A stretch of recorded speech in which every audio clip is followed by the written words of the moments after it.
মুর্শিদাবাদের দিকে নজর রাখা যাক। মুর্শিদাবাদের সালারে তোলা না পেয়ে মারধর, টাকা না দেওয়ায় চালককে মারধর, গুরুতর আহত এক গাড়ির চালক।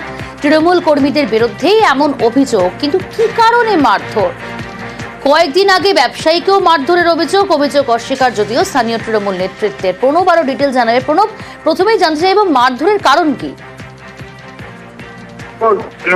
তৃণমূলের বেশ কিছু যুবক আশ্রিত দুষ্কৃতীরা তারাই এই খালারে বিভিন্ন ব্যবসায়ী বা বিভিন্ন ব্যক্তিদের কাছ থেকে মোটা অঙ্কের টাকা আদায় করছে বলে অভিযোগ, এবং সেই টাকা দিতে না পারলে তাদেরকে বেধড়ক ভাবে মারধর করছে। এর আগেও একাধিক ব্যবসায়ীর ওপর কিন্তু এই হামলা হয়েছে, এবং গতকাল রাত্রিবেলাতে এই বিদ্যুৎ দপ্তরের এক তাকে বেধড়ক মারধর করা হয়েছে।